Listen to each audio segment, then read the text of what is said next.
Bonjour à tous, bonjour Charline, comment tu vas? Salut Célie, ça va super et toi? Moi, je vais très bien. Aujourd'hui, on est là en fait parce qu'on voulait aborder une thématique en fait qui nous est très chère en fait, qui est celle des familles toxiques, donc les conséquences. Donc dans nos chaînes respectives, on parle des familles toxiques déjà, mais on a décidé de se réunir en fait afin de vous donner des pépitas, comme j'aime bien dire, donc des conseils pour pouvoir en fait que vous en sortir en fait de vos familles toxiques parce qu'on sait à quel point c'est difficile d'être dans une famille toxique et on a décidé de faire cette thématique en fait ensemble parce qu'on a des thématiques, Charline et moi en fait, qui se rejoignent. Donc, je te laisse te présenter, Charline. Salut à tous, je m'appelle Charles, je suis experte en gestion de relations toxiques et j'ai créé ma société de coaching Artemis Excellence qui est dédiée à cela. Et je suis ravie de faire ça avec Célie aujourd'hui. Super également. Donc, moi, je m'appelle Seili. Donc, moi, je suis coach experte en autonomie affective. Moi, j'accompagne les femmes à avoir des relations épanouissantes et des relations saines. Et aussi à faire vibrer l'amour à l'intérieur d'elles pour attirer le grand amour et le véritable amour. Parce que tout commence par soi. Absolument. Voilà. Donc là, nous, dans cette thématique-là, on va aborder vraiment la famille toxique. Est-ce que, ma Charline, tu pourrais nous expliquer ce que c'est une famille toxique? Oui, bah, on va commencer par un parent destructeur toxique, par exemple. Alors, un parent destructeur, c'est quoi? C'est un parent qui refuse de laisser le droit à son enfant d'exister en tant que personne à part entière. Donc, il va le culpabiliser, il va y avoir du chantage affectif, de la dévalorisation quasi permanente, et quoi que l'enfant fasse, même une fois adulte, ce ne sera pas assez bien. Et je continue, Célie, ou Oui, tu oui, veux bien sûr, tu intervenir peux sur le sujet? continuer. On adore, on adore. On peut- Ok. Et il peut y avoir des années de ressentiments qui se sont accumulés et qui provoquent de graves dommages émotionnels et relationnels. Et parfois, la douleur ressentie, elle est tellement vive que limite, c'est comme si on pleurait la mort d'un parent, alors qu'en fait, il est toujours vivant. Ou alors, la personne peut être vraiment très frustrée, avec une impression que personne ne la comprend, et c'est particulièrement blessant. Et quand les parents, quand il y en a ou un des deux parents manipule, eh bien c'est très difficile parce que les parents sont censés vouloir le meilleur pour leurs enfants, ils sont censés vouloir les protéger, les élever avec amour et pas comme des personnes à contrôler. Et du coup, lorsque nous parlons de relations toxiques, on fait généralement référence à des amitiés ou à des couples. Et là, la recommandation la plus courante, c'est de s'en éloigner. Mais dans le cas des familles toxiques, avec des mères et des frères et sœurs toxiques, ou de la belle-mère ou des parents, cette unique solution ne semble pas toujours être une action très viable. Bon, je m'éparpille un peu, je te laisse la parole, Sylvie. Oui, donc là, on a défini, enfin, Charline a plutôt défini la famille toxique. Alors, en fait, souvent, la famille toxique est composée de parents immatures émotionnellement. C'est ça vraiment le nerf, en fait, de la guerre. Ce sont vraiment des parents qui sont immatures émotionnellement. Parce que vous pouvez avoir des parents, entre guillemets, qui sont matures biologiquement, d'accord? Mais émotionnellement, ce sont des enfants. Donc, ce sont des parents-enfants qui font des enfants, en fait. Et c'est très compliqué parce que c'est des personnes, en fait, qui ont vraiment la grande particularité des parents toxiques, ce sont des personnes qui ont une incapacité à se remettre en question. Vraiment, ça, c'est. Là, pour eux, Mmh, ça, c'est très compliqué pour eux. Voilà. C'est toujours la faute de l'enfant, c'est toujours toi, c'est toujours toi. Eux, ils n'ont c'est pas de ça. problème. Eux, tout va bien, tout est clair dans leur tête. Voilà, tout va bien. Et ce qui va engendrer des conséquences, en fait, chez cet enfant qui va devenir adulte, comme bien souvent des problèmes d'estime de soi qui sont vraiment très, très, Mmh, très importants, surtout mmh, notamment chez la fille, parce que si on a une maman qui est toxique, forcément, en fait, on a une mauvaise relation avec cette mère toxique, ce qui va engendrer, en fait, une mauvaise estime de soi. Et ce qui aura des conséquences dramatiques sur vos relations avec les autres, parce que c'est lié, en fait. C'est-à-dire que tout à fait. parce que vos relations, en fait, que vous avez avec les autres sont le reflet de votre taux d'estime de soi. C'est aussi simple que Absolument. ça, en fait. C'est lié. Tout est lié dans la vie, en fait. Il n'y a pas d'hasard. Voilà. Même si vous pensez certains qu'il y a du hasard, il n'y a pas d'hasard. Si vous avez des relations, en fait, toxiques, c'est bien souvent, il faut remonter à l'enfance. Des relations que vous avez eues, des relations ou même des événements. Un événement qui a été provoqué, qui a engendré, en fait, cette toxicité. Et ce qui est très difficile en fait avec les parents immatures, ce sont des personnes, comme je disais, en fait, qui ont une incapacité à se remettre en question. Ce sont des gens en fait aussi qui sont contrôlants, extrêmement contrôlants, manipulateurs, qui, comme tu l'as dit aussi bien dans ta définition, en fait, qui considèrent l'enfant comme une propriété privée, hein. Voilà. C'est ça. Je vais rebondir sur, tu as parlé de la maman toxique, j'ai envie de rebondir dessus, si tu veux. Oui, bien sûr. La première étape pour savoir si une mère est toxique, parce que c'est vrai que c'est une vraie question, c'est un peu Mhm. culpabilisant de se poser cette question, Mhm. mais pourtant elle est très intéressante, Mhm. c'est de réfléchir à la façon dont la relation avec la mère a été dans le passé et aujourd'hui, et comment elle a influencé ta personnalité, tes comportements, et comment elle continue de le faire aujourd'hui. Parce que l'amour d'une mère ne fait aucun doute, ok, mais à plusieurs reprises, derrière une attitude toxique, et bien même pour la mère, se cache un estime d'elle-même, une insécurité qui se remarque, mais surtout parfois une profonde peur de la solitude qui empêche les enfants d'être autosuffisants pour qu'ils ne quittent pas le nid parce qu'elle voudrait les garder pour elle jusqu'au bout. Et elle est là souvent, la toxicité. Exactement. C'est exactement ça parce que, en fait, quand on est toxique, qu'est-ce qui se passe? En fait, ça vient souvent d'une frustration. Voilà. Ouais. Cette frustration va donner sens quoi? En fait, à de la toxicité. C'est ça, en fait. Mmh. Tout à fait. Et en fait, un parent toxique, c'est quelqu'un, en fait, qui a peur de perdre le contrôle. C'est aussi simple qu'adore contrôler, qu'adore avoir le contrôle, qu'adore savoir tout ce qui se passe, en fait, dans vos vies. Elle adore, enfin, un parent toxique, c'est ça, en fait. Sa vie, en fait, vous est, enfin, plutôt, elle dédie sa vie, en fait, à vous, c'est-à-dire qu'elle se concentre que sur vous, elle est centrée que sur vous, en fait. Mais sauf que ça ne vous permet pas d'être autonome, ça ne vous permet pas de vous développer, en fait, en tant qu'être humain. C'est ça, en fait, le problème. Ouais. Et, et le problème, en fait, c'est vraiment une thématique dont on ne parle pas trop, en fait, surtout des parents immatures, parce que parents immatures, c'est des parents toxiques. Hein. Voilà, c'est des familles toxiques. Et bien souvent, comme je dis souvent, ça va engendrer, en fait, chez l'enfant, donc chez la victime, donc un manque de confiance en soi, une dévalorisation. Ça va engendrer aussi des croyances limitantes, des Ouais, beaucoup de blocages choses. émotionnels, un mindset négatif. Voilà, un Ouais. mindset négatif parce que vous avez grandi avec une personne en fait qui voit le verre dans son verre en fait à moitié vide. Voilà, tout simplement, c'est comme ça qu'elle voit le monde. Et il faut pas oublier que nos parents en fait sont nos premiers mentors. Voilà, Ouais, c'est ça. Et il y a voilà. des questions à se poser pour savoir si nos parents sont toxiques. Des questions toutes simples. Ouais, est-ce que je me sens étouffée quand je suis avec eux? Est-ce que je me sens vraiment moi-même? Est-ce que je dois me plier en quatre pour leur faire plaisir? Déjà, là, ça pourrait vous indiquer si vous êtes sur la bonne route ou si vous êtes avec des parents toxiques. De simples petites questions comme ça. Effectivement, ça c'est vrai, et aussi faites confiance à l'énergie. C'est-à-dire si vous ressentez une énergie oppressante, c'est qu'il y a un truc qui ne va pas. Faites confiance en Mm. fait à votre intuition. L'intuition ne ment pas en fait. Faites-vous confiance. Ça, c'est vraiment en fait quelque chose en fait d'important. Moi, j'aimerais en fait que tu nous parles en fait si tu peux nous citer vraiment une conséquence vraiment dramatique d'une famille toxique, d'avoir grandi dans une famille toxique. Il y a de nombreux dommages. Donc, déjà, les enfants devenus adultes, ils ont du mal à exprimer leurs envies, leurs besoins, leurs émotions. Ils ont du mal à se construire une image positive d'eux-mêmes. À force d'entendre, t'es comme ta mère, ou de toute façon, tu finiras comme ton oncle l'alcoolique, ou tu es nul, ou tu ne vaux rien. Bon, voilà, c'est autant de paroles dévalorisantes qu'un parent toxique peut sortir. Et du coup, l'estime de soi en prend un coup. Et les parents toxiques auront tendance à mettre en lumière les failles qu'il y a chez l'enfant devenu adulte et appuyer là où ça fait mal. Donc, les parents qui dévalorisent, qui rabaissent, qui rejettent, qui amènent l'enfant à culpabiliser, à ne pas se sentir à la hauteur des attentes des parents, et ben, ils gardent cette culpabilité à l'âge adulte, ceci pouvant induire des troubles, des difficultés relationnelles, des addictions, des dépendances diverses, un déséquilibre émotionnel. Là, si tu m'as lancé sur le sujet, je peux continuer. Donc, si tu veux Ah intervenir, oui, vas-y. non, non, moi j'aime bien, tu peux parler. Moi j'aime bien. Ok. Ça induit aussi une faible estime de soi. Donc, une grande caractéristique des victimes de familles toxiques, c'est qu'elles manquent cruellement de confiance en elles, même s'il y a des exceptions qui confirment la règle, hein, avec des croyances limitantes que la personne se trimballe encore une fois adulte. Par exemple, j'y arriverai jamais, je suis pas assez bien, moi je suis pas faite pour l'amour, aucune de mes histoires C'est vrai, d'amour ne marche. Et c'est vrai. toutes ces croyances ensemble réunies font qu'effectivement, elles attirent des histoires d'amour ensuite catastrophiques parce que tout est lié. Et en plus, comme la personne concernée ne s'aime pas vraiment, eh ben, elle a tendance à accepter un peu tout et n'importe quoi chez l'autre. Et donc, elle tombe sans arrêt dans des histoires toxiques, puisque quand on ne s'aime pas, il est facile de se laisser piétiner quoi, par les autres. Et cette faible estime, c'est comme un pass, en fait. Pas un pass sanitaire, mais un pass quand même, qui donne aux autres l'autorisation de te dévaloriser. Je suis totalement d'accord avec toi. J'aimerais apporter en fait une petite précision. Il faut savoir qu'en fait que le cerveau humain, il va dans ce qu'il connaît en fait. C'est Voilà. ça. Le cerveau humain, c'est comme ça qu'il fonctionne. Ouais. Il adore le confort et la sécurité. Ouais. Et en fait, c'est-à-dire que même si vous rencontrez, en fait, vous n'allez pas être capable d'identifier ce qui est bon, ce qui ne l'est pas. Parce que personne ne vous a expliqué, vous n'avez pas reçu l'éducation.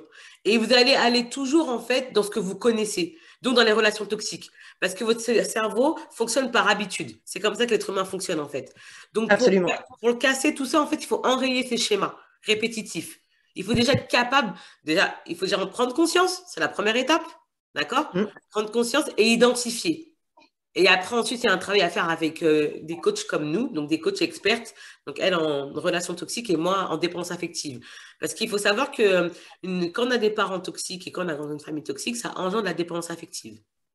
Parce que C'est la ça. dépendance affective, c'est quoi? C'est une fragilité émotionnelle qui a des conséquences dramatiques sur vos relations. Mais vraiment. Et c'est quelque chose, en fait, qui se travaille et qui ne se travaille pas tout seul. C'est Il faut ça. vraiment que vous rentrez en compte. N'ayez pas peur d'investir en vous, en fait. N'ayez pas peur d'investir en vous. Franchement, n'ayez pas C'est le plus peur. beau cadeau qu'il puisse se faire, Voilà. une Voilà. personne en difficulté, c'est d'investir sur elle-même. Et pour Exactement. rejoindre la dépendance affective, parce que puisque tu parles de ça, une autre conséquence des familles toxiques, c'est la méfiance exagérée à l'égard de l'autre. La personne pense sans arrêt que les autres veulent le trahir, lui veulent du mal, peur que ses faiblesses soient exploitées. Et donc, elle va avoir du mal à s'ouvrir aux autres et va rester sur la réserve. Et donc, comme tu disais, elle va accepter ce qu'elle a, un peu pourrie, parce que, eh bien, elle en reste dépendante. Elle se dit, elle prend l'amour là où il est. Oh, il y en a un petit peu, je garde comme ça. Ça m'a fait penser à ça quand tu parles de dépendance affective. C'est super ce que tu abordes parce que là, en fait, c'est un point de la dépendance affective qui est la contre-dépendance affective. Donc, les personnes évitantes en amour. On appelle ça, en fait, Ouais, le domaine. Voilà. Ce sont des personnes contre-dépendances affectives ou on peut appeler ça aussi des personnalités évitantes en amour ou également des personnes hyper indépendantes qui, dès que les relations commencent à devenir sérieuses et profondes, elles prennent de la distance, en fait. Parce qu'elles ouais, ont peur, en fait. Mais le problème, c'est que quand on est trop méfiant avec quelqu'un, on éloigne, en fait, les bonnes personnes. On peut éloigner les personnes bien, en fait. Quand on est trop méfiant, on n'attire pas. On c'est fait ça. On fuir, en passe à fait. côté de ce qu'il y a de bon. Voilà. Et le problème de la dépendance affective, c'est que soit elle va être dans l'exagération ou soit elle va être dans la frustration. Il n'y a pas Ouais, d'équilibre, en fait. ouais, c'est ça. C'est ce qui va faire souffrir beaucoup, en fait, la personne dépendante affective. C'est ça, en fait, le problème. Et quand elle est dépendante affective, souvent, ça engendre, souvent, tout le temps, des relations toxiques. Une relation toxique, c'est Oui, quoi? Il n'y a pas de barrière. C'est-à-dire, c'est Disney World, c'est parc d'attraction, tout est permis, en fait. et oui, Voilà, tout est lié de toute façon. Les voilà, relations toxiques et la dépendance affective sont très intimement voilà. liées, on le sait. C'est ça, c'est vraiment lié. Et moi, je voulais aborder en fait une conséquence vraiment qui est très très grave pour moi en fait des familles toxiques, d'avoir grandi dans une famille toxique. C'est vraiment en fait aussi l'ignorance, le fait de ne pas savoir en fait comment faire, le ne pas savoir en fait pourquoi en fait on fonctionne comme ça. Des fois, on sait pas comment faire. Heureusement qu'aujourd'hui, il y a YouTube. Aujourd'hui, on a Mais YouTube. complètement. Voilà, parce que Ouais, moi, j'ai pas YouTube, moi, avant, donc c'était très compliqué de me rendre compte que j'avais grandi dans un environnement comme dans un ça. environnement toxique. C'était très, très compliqué. Donc là, aujourd'hui, vous avez de la chance, vous avez des experts, vous avez des coachs, vous avez des vidéos. Bon, les vidéos, c'est assez limite, hein. Le gratuit, assez limite, hein. Donc, hein, Évidemment, un voilà, accompagnement est toujours plus puissant de toute façon puisqu'on voilà, s'adapte vraiment à la personne et qu'on va creuser en profondeur pour régler voilà, son problème. Donc, voilà. on n'est pas sur une vidéo YouTube, hein. C'est exactement ça. Et je voulais revenir, oui, rebondir sur le point, en fait, pour moi, une conséquence, en fait, qui est très, très grave, en fait, c'est vraiment ce problème d'estime de soi, en fait. Le fait d'avoir une mauvaise perception de soi, le fait Ouais. de ne pas se sentir à la hauteur, le fait Et oui, Pardon? oui, concernant l'estime de soi, c'est une estime qui a été annihilée par les Ouais, relations familiales toxiques qui n'étaient pas saines. Et donc, ils ont oublié, la personne concernée a oublié d'accepter ses émotions, ses besoins, ses envies, de prendre du temps pour elle. Donc, il y a tout à reconstruire. c'est ça. C'est vrai parce qu'en fait, souvent, une personne qui a grandi dans une famille toxique, elle n'est pas construite. Parce que C'est ça. pour se reconstruire, il faut déjà être construit en amont. Mais vous ne Voilà. l'êtes pas, en fait. Et tant que vous ne serez pas construit, vous n'allez pas pouvoir avoir des relations saines. Parce que tout commence par vous, en fait. Toujours, vous allez être dans des relations, vous allez être sur une impression d'être sur un sable mouvant, en fait. Parce que vous n'allez jamais, en fait, être stable. Et pour être stable dans une relation, pour être en couple, pour avoir une relation saine, il faut déjà être sain avec soi-même. C'est ça. Et pour être sain avec soi-même, refuser les mauvais traitements. Tu sais, même d'un point de vue familial, il faut être hyper intransigeant sur ce point-là. Si on accepte tout et n'importe quoi sous prétexte, tu sais, la famille, on accepte d'être traité n'importe comment. Ça c'est pas négociable en fait. Il n'y a pas de dérapage permis. Et s'il y en a un, la personne devrait s'assurer que l'autre va faire évoluer son comportement très vite pour que ça n'arrive plus et qu'elle va mettre des choses concrètes en place. Sinon, ça recommencera très vite. Ça, c'est une certitude et ça débouchera sur des relations toxiques derrière. C'est un Exactement. cercle. Non, c'est vrai, c'est le cercle vertueux, hein. Voilà, Ouais. ça s'arrête pas, ça s'arrête pas. Et effectivement, ça c'est vrai. Et, aussi, il y a aussi une autre conséquence aussi, c'est la confiance en soi qui est vraiment bafouée. Vraiment. Et si, en fait, si vous n'avez pas confiance en vous, vous pouvez rien faire de votre vie. C'est pas possible, en fait. Vous pouvez rien faire, en fait. Et vous êtes dans un environnement dans lequel où, tout le temps, on vous rabaisse, on vous dénigre. Tout le temps. On vous On rabaisse. sait que la confiance et l'estime sont étroitement liées aussi. Donc, quand il y en Exactement. manque un, forcément, ça se met sur l'autre. Ouais. Exactement, parce par exemple, quand on a une toxine, on va toujours vous répéter des phrases comme ça. Vous êtes nul, tu vas jamais y arriver. De toute façon, en fait, qui va t'épouser, qui va vouloir être avec toi, regarde comment t'es. En fait, c'est vraiment une agression, c'est vraiment très violent. C'est une violence psychologique, hein. Et Bien comme, sûr. et comme j'ai dit, en fait, ça a des conséquences, mais dramatiques sur le moment. Vous vous rendez pas compte, mais c'est dans vos relations avec les autres. Vous allez en plus, le pire, c'est que vous allez vous auto-saboter. C'est ça, en fait, l'auto-sabotage. Vraiment, l'art de se nuire, l'art, en fait, d'avoir un mauvais dialogue intérieur, une mauvaise diète mentale, en fait. Ouais. Une mauvaise diète mentale. Et la parole est verbe. Si vous commencez à vous dénigrer vous-même, à vous rabaisser, qu'est-ce que vous attendez des autres, en fait? Vous pensez que les autres sont là, en fait, pour vous lancer des fleurs, vous complémenter, alors que vous parlez mal déjà à vous-même. Vous allez me dire, C'est oui, ça. mais Cindy, je ne le fais pas de façon consciente. Oui, vous le faites de façon inconsciente. Et c'est comme Ouais, ça. là, c'est ça. Ils ont oublié de penser à eux. Pourtant, penser à soi est inutile de grincer des dents, hein, quand on dit ça. Penser à soi, c'est pas être fondamentalement égoïste. Il y a une marge entre ne penser qu'à soi tout le temps en permanence, ne penser qu'à ses propres intérêts au détriment de ceux des autres, et penser à soi régulièrement. Il y a un équilibre à trouver. Mais si tu penses que les autres ne vont pas survivre sans toi, quand tu prends du temps pour t'occuper de toi, eh bien, tu te trompes. Personne ne le fera à ta place si tu prends pas ce temps-là pour toi. Donc, faut pas ne pas s'oublier en route. Exactement. Parce que faut que vous sachiez une chose, et regardez-moi bien dans les yeux, la santé passe à travers votre santé mentale. Votre santé mentale et également par vos pensées. Tout commence par vos pensées, en fait. C'est la base. Si ça ne va pas là, ici, ça n'ira nulle part. Ouais, Donc, absolument. il ne faut pas hésiter, en fait, à prendre, à faire une thérapie, à avoir des coachs. Il n'y a pas de honte. Et vous n'êtes pas folle, vous n'êtes pas fou, en fait. Il n'y a Il pas n'y de a pas honte. de honte à se faire accompagner. Au contraire, c'est même Voilà. limite un devoir pour chacun, Voilà. quoi. Préserver sa santé mentale et émotionnelle, Exactement. c'est la base Exactement. Exactement. fondamentale. C'est exactement. De toute façon, sans santé mentale, vous êtes cuit, hein. Vous êtes C'est cuit, ça. vous êtes totalement cuit. Donc, c'est vraiment important, en fait, que vous travaillez sur vous, que vous investissiez en vous, parce que si vous ne le faites pas, qui va le faire pour vous, en fait? Personne ne le fera à votre place. Voilà. Très clair. Si vous voyez quelqu'un qui n'investit pas en elle, est-ce que vous avez envie, en fait, d'aller vers elle? Ben non, elle n'investit pas en elle. Pourquoi vous? Non, non. Donc, il faut oser investir en soi, il faut oser enrayer ces schémas négatifs. Il faut oser, en fait. Parce que tant que vous n'allez pas enrayer vos schémas, jamais ça n'ira, en fait. L'être humain fonctionne par habitude. C'est comme ça qu'on fonctionne. Si on veut casser une habitude, Il faut en reprogrammer une autre. Exactement. Et ça, pour reprogrammer le cerveau, ça ne se fait pas tout seul. Vous ne pouvez pas le faire tout C'est seul. ça. Vous ne pouvez pas le faire tout seul, parce que même en regardant les vidéos YouTube, ce n'est pas suffisant. Il n'y a pas toutes les informations sur YouTube. Heureusement, parce oui. que sinon, comment on ferait, nous? Comment on Il y a ferait? des brides sur YouTube, mais effectivement, il n'y aura pas de programme complet pour reprendre le dessus, c'est très clair. Exactement, c'est surtout que nous, on vous fait gagner énormément de Énormément temps. de temps. Énormément de temps. D'ailleurs, Charlène, tu as une chaîne YouTube. Charline, pardon. Ouais, Artemis Excellence. Donc, on peut te retrouver sur YouTube, Artemis Excellence. C'est ça. Il y a toutes mes vidéos. On D'accord. mettra le lien sous la vidéo. D'accord. Tu as un site internet?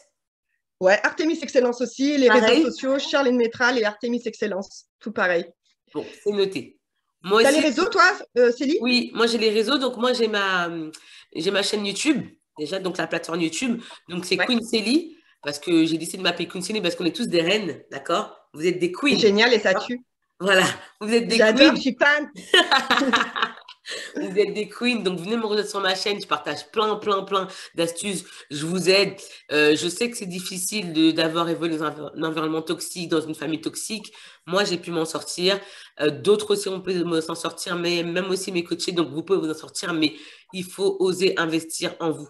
Oser, on vit qu'une fois, on vit pas deux fois, on n'a qu'une seule vie, donc osez investir en vous. Donc, moi, j'ai ma C'est chaîne ça. YouTube, comme je vous ai dit, Queen Saily. Et j'ai aussi mon Instagram Queen Sadie également, et ou dans lequel aussi je propose en fait un bilan personnalisé que vous pouvez remplir. Donc si vous voulez aller plus en profondeur avec moi, vous pouvez remplir mon bilan personnalisé. Je vous offre aussi un cadeau dans ce bilan. Moi, je vous attends. Génial. Pardon? Génial. Merci. Moi, je vous attends avec plaisir en fait sur ma chaîne. Vous allez kiffer parce que franchement, je ne veux pas me la raconter, mais j'ai une bonne énergie. Hein. Vous allez bien kiffer mon petit délire et vous allez apprendre plein de choses. Venez avec un petit thé, là. Venez vous asseoir, là. Croisez les jambes comme ça, là. Et venez regarder mes vidéos. Et venez aussi sur la chaîne d'Artemis Excellence et tout. Ouais, Vous allez venez. apprendre plein de choses sur sa chaîne. Plein de C'est choses. Elle aborde beaucoup de thématiques, notamment les relations toxiques qui sont quand même le nerf de la guerre dans les de la relations guerre. humaines. C'est Et si, vraiment le nerf de la guerre. Et comme j'ai dit, si vous n'avez pas des relations saines, vous n'allez pas pouvoir vous épanouir en fait, parce que en tant qu'être humain, nous sommes des êtres sociaux, on a besoin de rentrer en connexion avec les autres. Et si on n'est pas bien dans nos relations avec les autres, on n'est pas bien en fait. On n'est pas heureux, on a besoin de rentrer en contact avec les autres parce que nous sommes des êtres grégaires, déjà. c'est ça. Et Voilà. n'hésitez pas à me contacter sur les réseaux sociaux si vous avez la moindre question, donc sur Facebook ou sur Instagram, je me ferai un plaisir de vous répondre. Et sachez qu'en vous faisant accompagner pour une problématique précise, vous gagnez énormément de temps, on vient de le dire, mais vraiment, quoi. C'est-à-dire, moi, par exemple, pour sortir d'une relation toxique, j'ai un programme complet en 3 mois. Vous repartez de l'avant en mode viking et c'est parti, que vous pouvez mettre des années. Sinon, après, c'est à vous de voir. En tout cas, nous, on propose ça et nous, on est là pour vous. Super. Moi, j'ai mon programme d'autonomie affective qui vous permet en fait de sortir la dépendance affective, et aussi de casser vos schémas, de vous reconstruire, de créer aussi de nouvelles habitudes pour enfin en fait vibrer l'amour. Parce que si vous voulez, je sais que vous voulez attirer l'amour, je sais. Mais si vous voulez attirer l'amour, il faut déjà que vous vibriez l'amour déjà à l'intérieur de vous. D'accord? Ça commence Vibrons. par vous en fait. C'est des vibrations que vous envoyez, c'est des fréquences.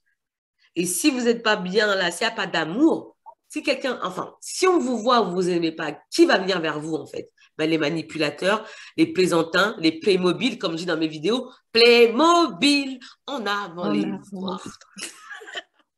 Donc, vous allez attirer que des gens comme ça. Donc, investissez en vous, investissez. Et nous, là, on a été ravis d'avoir passé ce petit moment-là avec vous. Voilà. J'adore. Et si vous avez des questions, n'hésitez pas à poser nous les questions dans les zones de commentaires. On sera un plaisir de répondre parce qu'on répond à tous les commentaires. N'hésitez pas, si vous voulez qu'on aborde d'autres thématiques ensemble ou sur nos chaînes respectives, n'hésitez pas. Nous, on cherche à se développer, à grandir, à partager, à transmettre nos connaissances pour que vous puissiez vous épanouir. Autre chose à ajouter? Absolument. Non, génial, c'était le mot de la fin. Force à tout le monde. On vous dit à bientôt. Que la force soit avec vous. Hein? Yeah. Et on vous dit à très bientôt. Ciao, bye bye.